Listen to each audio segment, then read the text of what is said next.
জীবনে যদি নিজের দাম ঠিক রাখতে হয় তাহলে নিজেকেও কিন্তু অত অ্যাভেলেবেল করতে নেই, নিজেকেও কিন্তু অত সস্তা করতে নেই। তুমি নিজেকে যত সস্তা করবে মনে রাখবে তোমার নিজেরই ক্ষতি হবে। নিজের দাম যদি রাখতে চাও তাহলে নিজেকেও কিন্তু আস্তে আস্তে রিজার্ভ রাখা শুরু করে দাও। তুমি যেইখানেই নিজেকে হালকা করে দেবে সেখানেই তোমার দাম কমে যাবে, সে যেই হোক না কেন। আর নিজের দাম এক জায়গায় কমালে কোনো দোষ নেই, খবর দিয়ে শুনবে, নিজের দাম এক জায়গায় কমালে কোনো দোষ নেই। আর সেই জায়গাটা কোথায়? সেটা হলো আমার গোবিন্দের, সেটা হলো আমার গোবিন্দের। কার কাছে তুমি 5 বার যাও 10 বার যাও তাহলে তোমার দাম কমে যাবে, কথা দিয়ে শুনবে। তুমি কাউকে বারবার যখন ফোন করবে, বারবার কথা বলবে, বারবার, তোমার দাম কমে যাবে। তখন কি ভাবে, আরে ও তো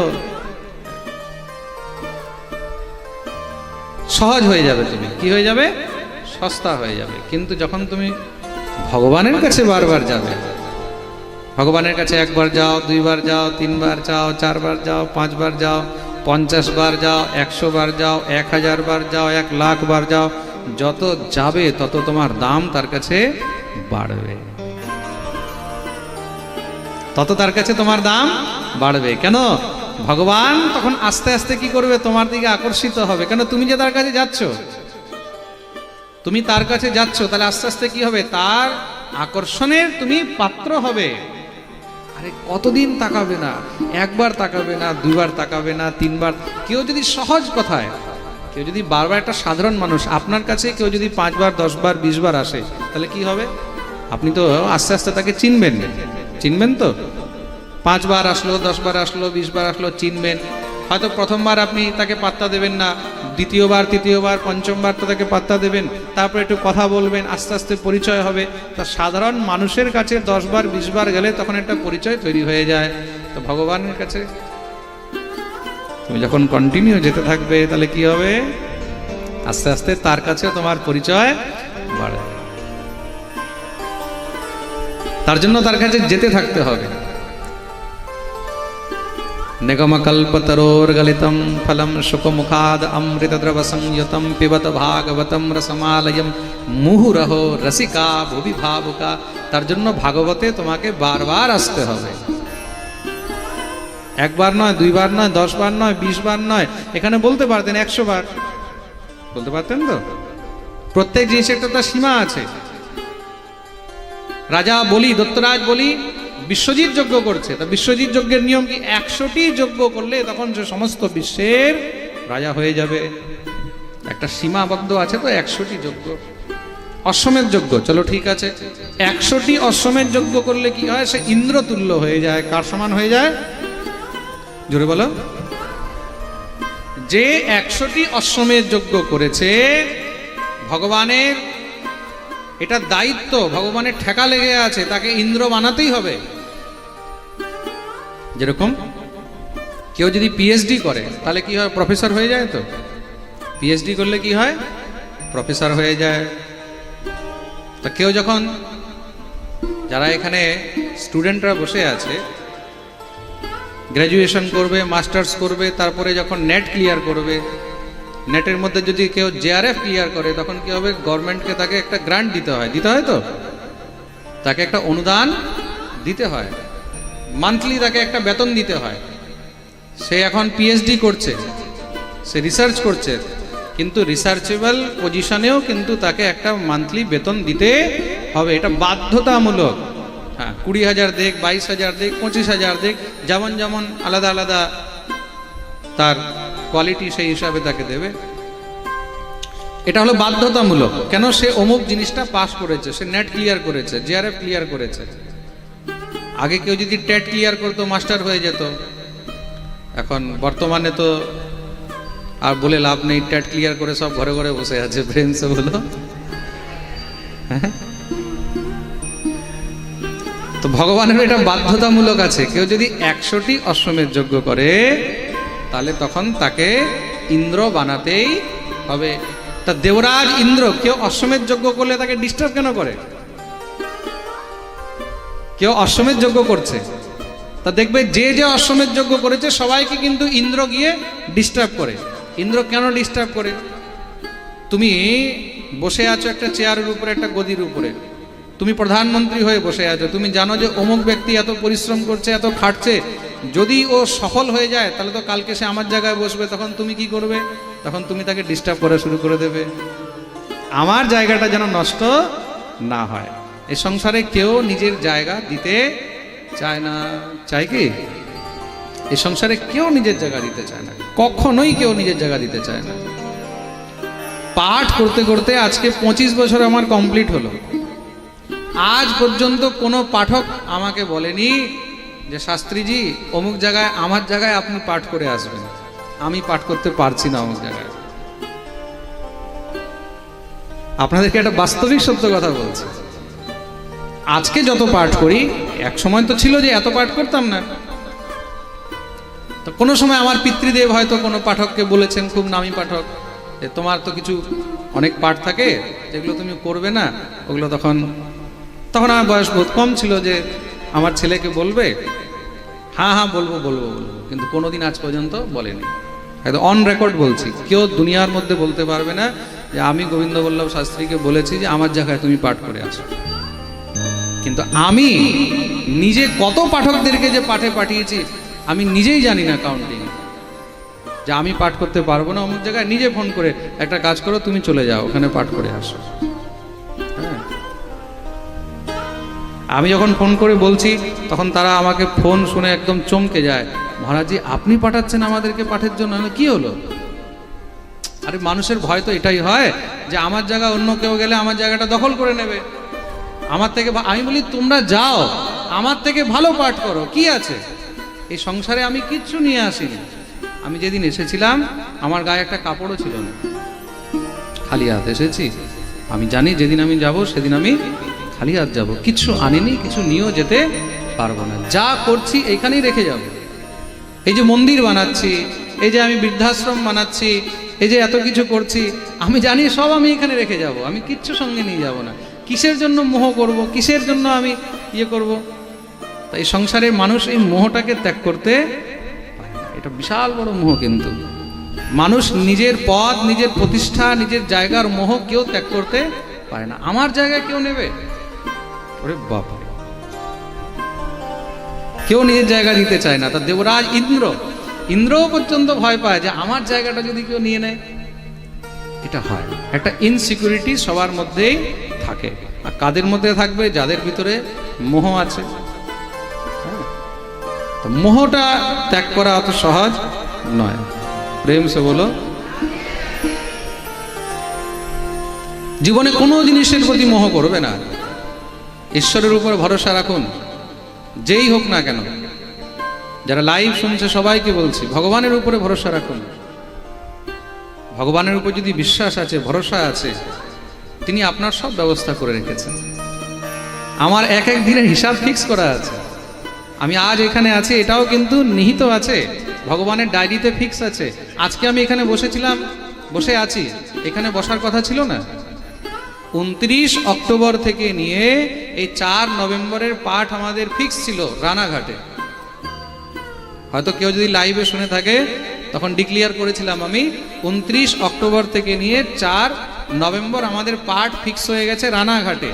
আর রানাঘাটে পাঠ ফিক্স হয়ে গেছে, অ্যাডভান্সও বুকিং হয়ে গেছে, টাকা আমার কাছে আজও পড়ে আছে।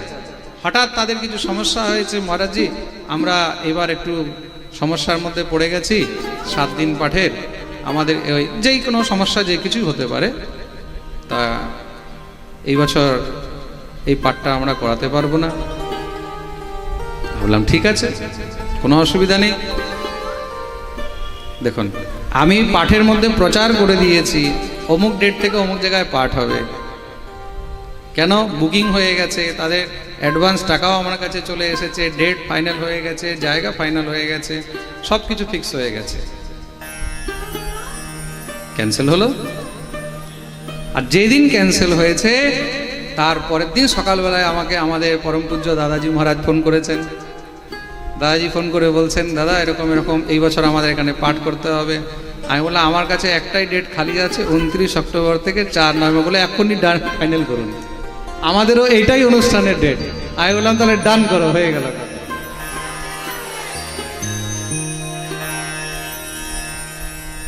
তো দানে দানে পর লেখা है খানে वाले का। তো বসিরহাটের দানায় নাম লেখা ছিল,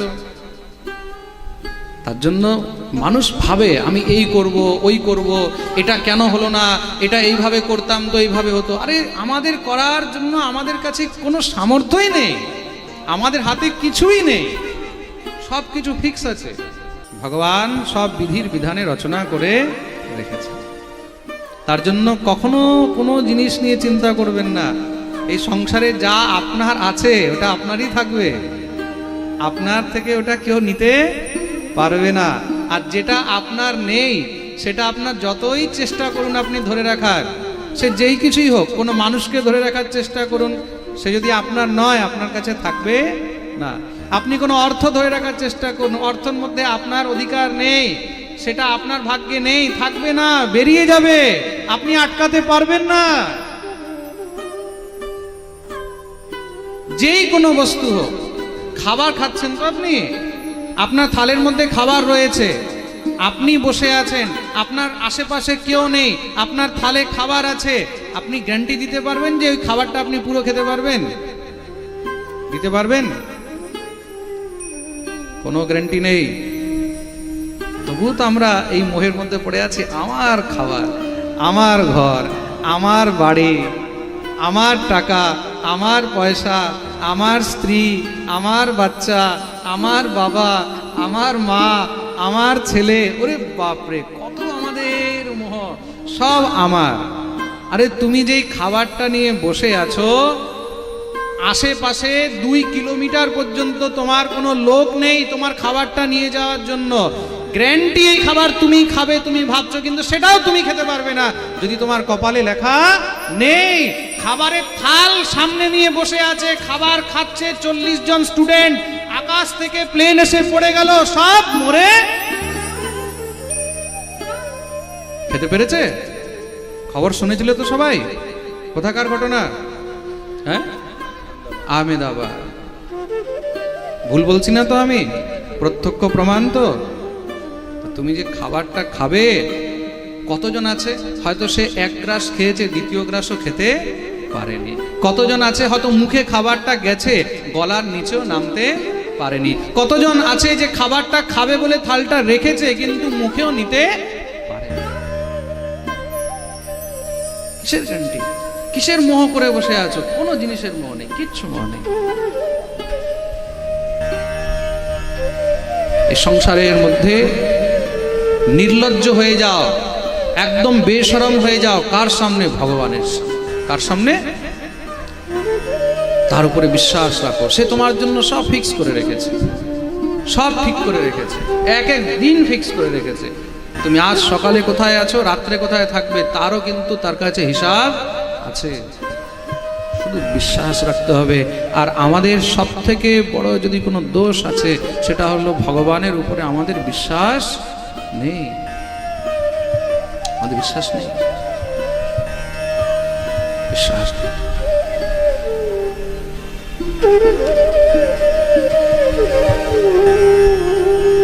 ঈশ্বরের উপরে, গোবিন্দের উপরে, ভগবানের উপরে মুহুরহ বারবার যেতে হবে, তোমার দাম বাড়বে। সেটাই এমন জায়গা যেখানে তোমার দাম বাড়বে। যতবার পাঠ হবে ততবার যাবে মুহুরহ। তার জন্য একটি শব্দ বলে দিয়েছেন এখানে, মুহুরহ। 1 বার নয়, 10 বার নয়, 20 বার নয়, 100 বার নয়, 1000 বার নয়, 1 লক্ষ বার নয়, 1 কোটি বার নয়। তাহলে বারবার, বারবার মানে তার কোনো সীমা নেই। এই জন্মেও, পরজন্মেও, তার পরজন্মেও, যত জন্মই পাই না কেন, আমরা ভাগবত কখনো ছাড়ব না। আমরা গোবিন্দের চরণাশ্রয় কখনো ছাড়ব না। ঠাকুরের কাছেই প্রার্থনা করবে, প্রভু জীবনে যতই কিছু হোক আমাদেরকে তোমার চরণ ছাড়াতে। জীবনে যতই কষ্ট দাও, যতই দুঃখ দাও, যতই বিপত্তি দাও তোমার চরণ ছাড়া করবে না, আর কিচ্ছু চাই না। তোমার চরণ যেন ধরে রাখতে পারি, তার চরণে দৃঢ় বিশ্বাস রাখতে হবে, তার চরণে বিশ্বাস রাখতে হবে। সেই বিশ্বাস তোমাকে তার কাছে নিয়ে যাবে। শ্রদ্ধা আর বিশ্বাস, এই দুটি বস্তু যদি থাকে, তোমাকে কেউ কোনো বিপত্তির মধ্যেও কিছু করতে পারে না। তার চরণে বিশ্বাস, একনিষ্ঠ হয়ে একাগ্রচিত্ত হয়ে শুধু তার চরণ ধরে রাখো। ডায়ে বাঁয়ে কোথাও হবে না, কোনো দিকে তাকাবার দরকার নেই। সে তো আছে, সে তোমার জন্য সব ঠিক করে রেখেছে। তুমি যতই লাফাও, যতই কাঁদো, যতই তুমি হাসো, যতই তুমি দৌড়াও, কিচ্ছু হবে না। তুমি তার চরণ ধরে রাখো। তার চরণ ধরে রাখলে সে তোমাকে ঠিক পার করে নিয়ে যাবে।